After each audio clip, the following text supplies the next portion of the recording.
Salut à toutes et à tous, j'espère que vous allez bien. Aujourd'hui, je vais faire une petite vidéo sur une stratégie simple à appliquer sur le footprint, juste avec un footprint et des volumes. Il n'y a pas de carnet d'ordre, il n'y a pas de delta, il n'y a pas de market profile, ni rien d'autre. Là, je vais vraiment parler que footprint. Alors, bien sûr, quand on prend en compte les volumes, quand on prend les volumes at price, le delta, le carnet d'ordre, le market profile et d'autres outils, voilà, ça va être beaucoup plus simple d'avoir un taux de réussite plus important. On va avoir aussi plus de setup. Mais là, le sujet de la vidéo, c'est vraiment le footprint parce que j'ai eu énormément de questions sur le footprint.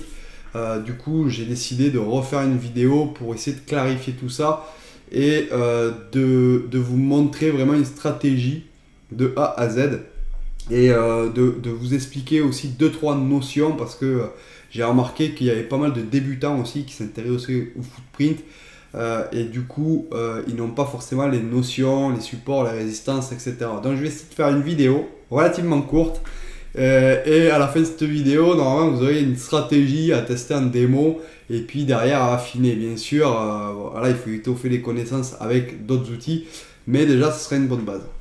Alors voilà, le footprint, c'est tout simplement une bougie que vous pouvez mettre sur n'importe quelle unité de temps. Vous pouvez le mettre sur du journalier, vous pouvez le mettre sur du 4 heures, du 30 minutes, du 4 tick reversal, etc. Vous pouvez le mettre n'importe où et en fait, il va vous dire le footprint à l'intérieur de la bougie au lieu que ça soit plein.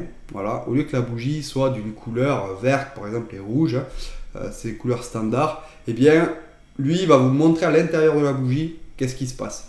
Et il va vous afficher par niveau les ordres exécutés. C'est ça qui est intéressant parce que par rapport au carnet d'ordre, le carnet d'ordre lui il va vous montrer les ordres en attente.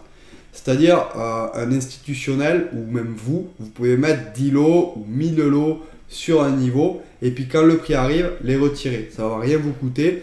Vous avez le droit de faire ça en théorie. Enfin, après, il ne faut pas en abuser si on est institutionnel. Normalement, ce n'est pas autorisé, mais bon, ça se fait. Mais là, ça va être vraiment les ordres exécutés. Donc, quand on va avoir un ordre exécuté dans le footprint, c'est que la personne, elle a son contrat dans le marché et elle est engagée dans le marché. Elle a un contrat d'ouvert dans le marché. Donc, c'est beaucoup plus pertinent que le carnet d'ordre. Ensuite, le footprint se lit en diagonale. Vous avez les trades bid. Le bid, c'est les vendeurs. Et les trades ask, c'est les contrats acheteurs. Ils se lisent en diagonale parce qu'il y a toujours un spread. C'est comme un carnet d'ordre. Le carnet d'ordre, vous achetez pas au même niveau que les vendeurs. Les vendeurs achètent un tick en dessous en général et les acheteurs achètent un tick en dessus.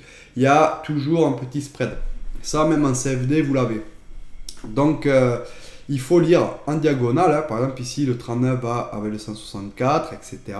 Ça se lit toujours en diagonale.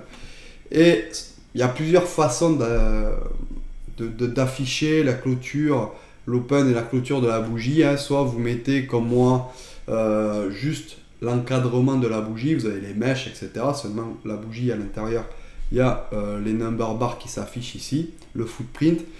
Ou alors vous pouvez mettre sur le côté une barre comme ça. En rouge, eh bien, ça va être une bougie baissière. En bleu, ça va être une bougie haussière. Et sinon, il y a aussi des petites flèches pour dire ça a ouvert là, ça a fermé là, etc. Bon, ça, il y a plusieurs manières de l'afficher. Ça, c'est selon les convenances de chacun. Alors ensuite, on va passer sur les imbalances. Une imbalance, qu'est-ce que c'est? Une imbalance, ça va vous notifier une certaine différence en pourcentage entre les contrats acheteurs et vendeurs sur le même spread, si vous voulez, sur le même niveau de prix. C'est-à-dire qu'on ne le lit pas en lit en diagonale, hein, le footprint, on ne le lit pas à l'horizontale comme ça. Lui, il va prendre 399 par exemple, il va regarder si avec 20, il y a une différence de tant de pourcents. Alors moi, par exemple, je les ai réglés à 500%. Mes imbalances, c'est le minimum. En dessous de 500%, elles vont pas me le notifier. En dessous de 500%, là, ça va pas, le numéro va pas se mettre en une couleur spéciale, quoi. Là, moi, quand je vois que mon 399 eh bien, est en rouge, je sais que il y a une différence de plus de 500% entre les acheteurs et les vendeurs. Et là, en l'occurrence, les vendeurs ont mis 500% de plus de contrats que les acheteurs. Ici, pareil, hein, on a 2444 contrats acheteurs à l'achat et contre 184 contrats vendeurs. Donc, on sait que ici, les acheteurs, ils ont mis plus de 500% que les vendeurs. Plus de 500% de contrats que les vendeurs, etc., etc. Et après, le reste, c'est qu'il n'y a pas une différence de 500% ou plus. Alors, on va passer sur le ZN. Alors, pourquoi le ZN? Parce que pour faire des démonstrations, je pense que c'est le mieux. C'est un marché qui est relativement lourd. Et je vais pouvoir vous montrer ce que j'ai envie de vous montrer là-dessus. Alors, c'est vrai que c'est un marché qui est lent parce qu'il est lourd. Alors, qu'est-ce qu'un marché lourd? J'anticipe parce que je sais que je vais avoir la question.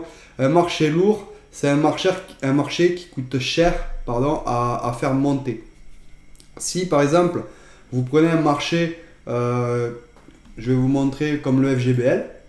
Là, par exemple, vous avez le FGBL ici.